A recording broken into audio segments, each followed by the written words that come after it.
Uma lei previamente aprovada de poder construir naquele terreno, que permite um potencial construtivo 4 vezes a área do terreno, né, ele tem o direito, garantido por lei.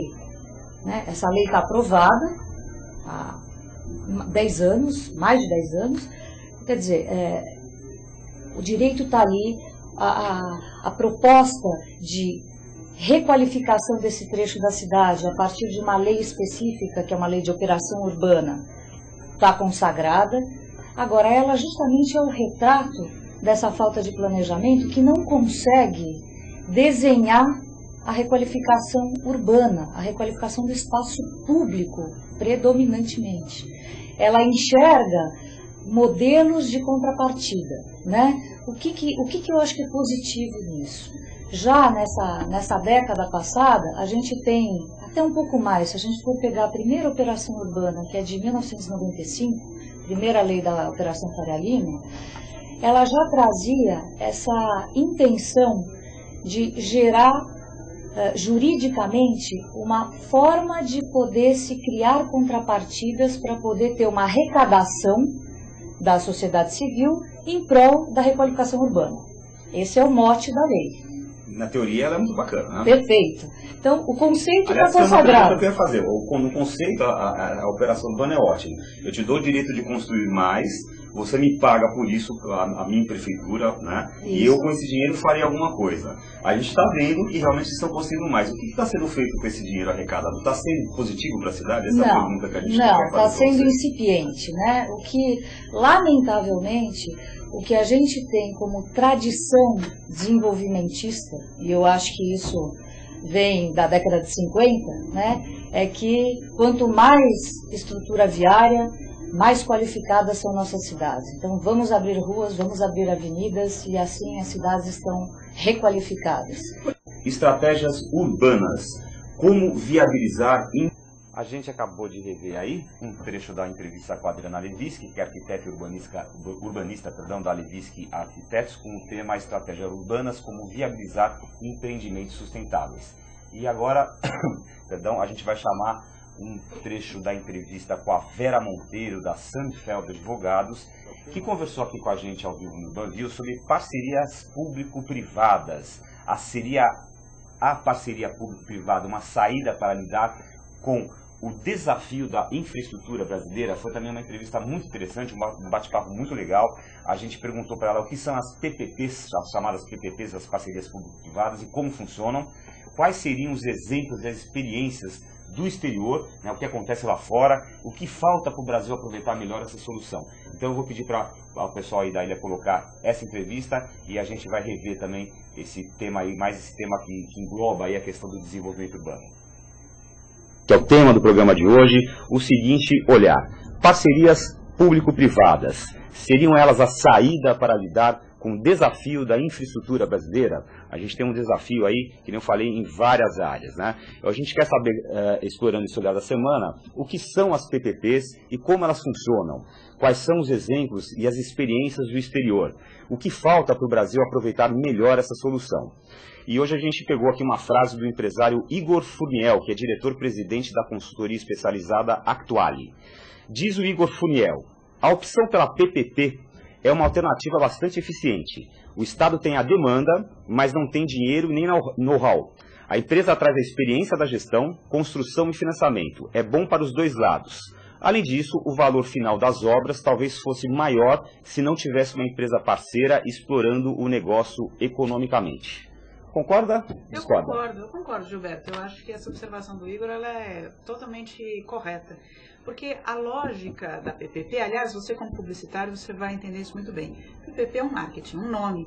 É um nome que se criou em 2004, que teve origem nos projetos na Inglaterra, na Margaret Thatcher, no momento em que havia um arroxo fiscal muito forte e se precisava investir em investimento em infraestrutura.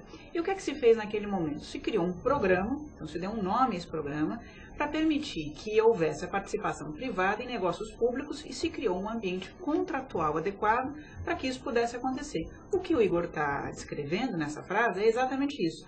um ambiente contratual seguro para que o privado possa trazer a sua expertise e o público possa, com base nessa experiência, desenvolver projetos de interesse público. Essa é a ideia. Quer dizer, isso surgiu então na Inglaterra, esse modelo de negócio surgiu na Inglaterra. Esse modelo de negócio surgiu na Inglaterra, mas isso não quer dizer que a gente já não tivesse experiências muito parecidas no Brasil. Na verdade, a gente já tinha de longa data, que são os chamados contratos de concessão. Os contratos de concessão no Brasil já existem desde muito tempo, sendo que a nossa lei mais recente é de 1995. E a parceria público-privada, esse nome que tomou os jornais, ela, apesar de termos tido uma lei que só foi editada em 2004 e acabou internalizando no nosso modelo jurídico o nome PPP, nada mais é do que um tipo de contrato de concessão. Então a gente já tinha esse ambiente contratual conhecido, a gente já tinha mecanismos muito próximos e em 2004 é que foi editada uma lei federal que permitiu que esses contratos de concessão pudessem fazer uma coisinha a mais que antes não era possível. O que é que passou a ser possível que antes não era? Contratos de longo prazo em que o poder público pudesse participar no desenvolvimento de projetos de infraestrutura, fazendo aportes financeiros em conjunto com o privado para o desenvolvimento do projeto. Em outras palavras, permitiu que os negócios pudessem contar com a participação de recursos públicos para projetos de longo prazo. Porque se eu perguntar para você, qual é um contrato de concessão típico? Qual é a primeira ideia que vem na sua cabeça? Como é que se diz? Uma concessão de rodovia, pedágio. Como é que é esse modelo dessa concessão? Como é que é remunerada a iniciativa privada? Isso que eu te perguntar, porque existe uma confusão, até que era legal você esclarecer esses conceitos, entre PPP, parceria público-privada, né? A concessão e privatização. Seria legal até para quem está nos assistindo deixar bem claro qual é o conceito. Porque para mim, a concessão é a seguinte, existe uma obra já pronta, né, na concessão, aí eu faço um edital de concessão, ela vai lá, o privado vai lá e melhora isso daí e eu deixo explorar aquele bem que já está pronto. Me parece que na parceria público-privada é uma obra que começa do zero. Isso tanto pode acontecer no modelo de concessão, que é o que a gente chama de greenfield, como também pode acontecer na PPP. É que você está pensando no modelo da rodovia. A gente não tem nenhum modelo de rodovia no Brasil que tenha sido greenfield. Todos os modelos de concessão de rodovia, que nós temos no estado de São Paulo, por exemplo, o governo do estado transferiu a iniciativa privada à infraestrutura já existente e deu à iniciativa privada a responsabilidade de ampliar a infraestrutura, fazendo melhorias. Então é exatamente isso que você mencionou. Mas não tem nenhuma vedação para que o projeto pudesse sair do zero. Por exemplo, se a gente falasse num projeto do trem-bala. O trem-bala poderia ser dentro dessa lógica, desde que... E aí começam as diferenças entre os variados modelos. Então você me pergunta, qual é a diferença entre privatização, concessão e PPP? Na linguagem jornalística, isso tem sido tratado de maneira igual. Se a gente começar a detalhar isso na legislação, há algumas diferenças. Privatização, no seu sentido mais técnico, é venda de ativo estatal. Venda. Então, eu tenho uma empresa estatal, eu vou vender aquele ativo para que a empresa privada vá fazer os novos investimentos ali adiante. Deixa de ser público para ser privado. Quando eu falo em PPP ou falo em concessão, eu não estou vendendo nada. Não é essa a lógica. A lógica é de parceria. A lógica é de combinação de capacidades. PPP é concessão. É um tipo de concessão. Qual é a diferença da PPP? Qual é a característica da concessão que faz com que ela seja chamada de PPP? É a concessão que tem uma característica muito especial que não acontece, por exemplo, no caso da rodovia. A rodovia, como é que o particular ele é remunerado? Pagamento de pedágio. É a arrecadação dos pedágios que faz com que haja recursos suficientes para que o parceiro privado possa fazer os investimentos definidos no contrato e cumprir as metas estabelecidas.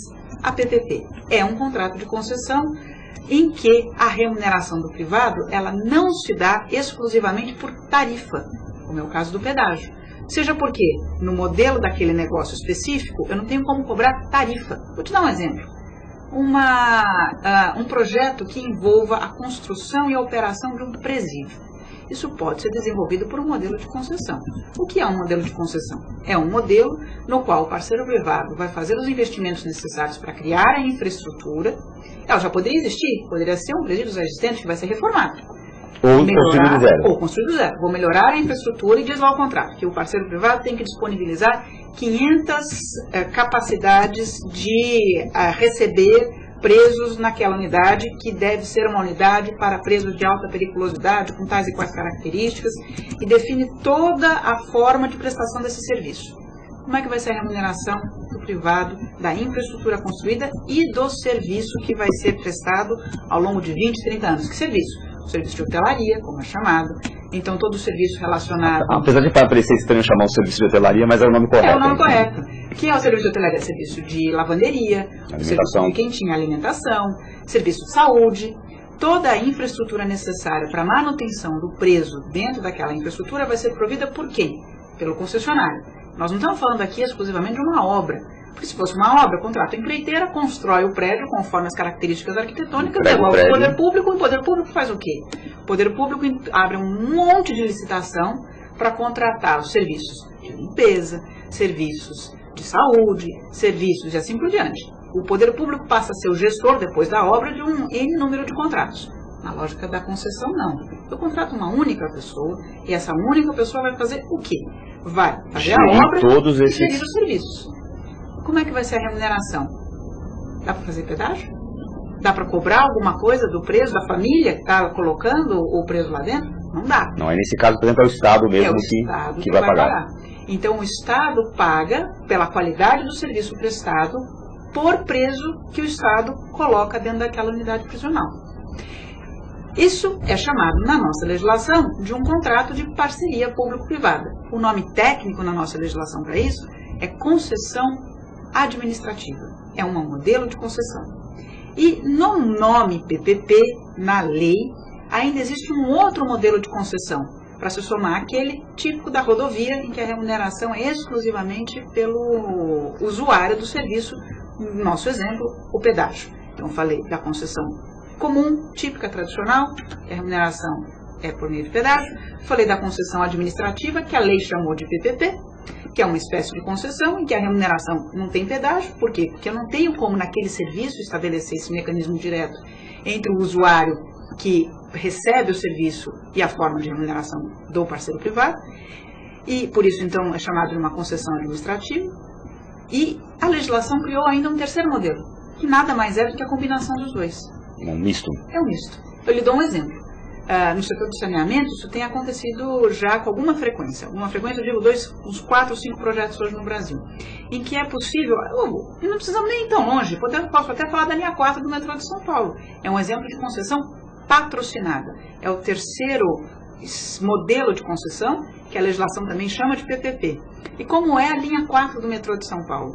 A linha 4 do metrô é uma PPP na modalidade de concessão patrocinada. Como é a remuneração da concessionária? Se você entrar no metrô, você vai pagar o quê? O bilhete único. Se você for o usuário da linha 4, a linha amarela, você vai entrar na estação, a nova estação Butantã, por exemplo, você vai passar numa catraca e será possível contabilizar o número de usuários que usam a linha 4, porque só a linha 4 foi dada em concessão. Todas as outras linhas hoje continuam sendo geridas pelo metrô de São Paulo. Então, o usuário entra na linha 4 e ele passa a ser um usuário para fins de contabilização do uso daquela infraestrutura.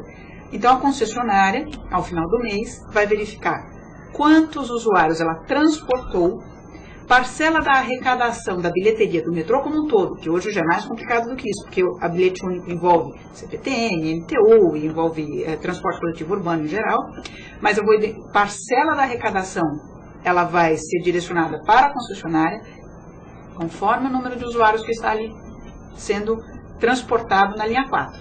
Agora, esse valor que é pago pelo usuário para usar aquela linha, que está dentro da lógica do bilhete único, não necessariamente é o valor suficiente para fazer frente aos investimentos do contrato, como no caso do pedágio.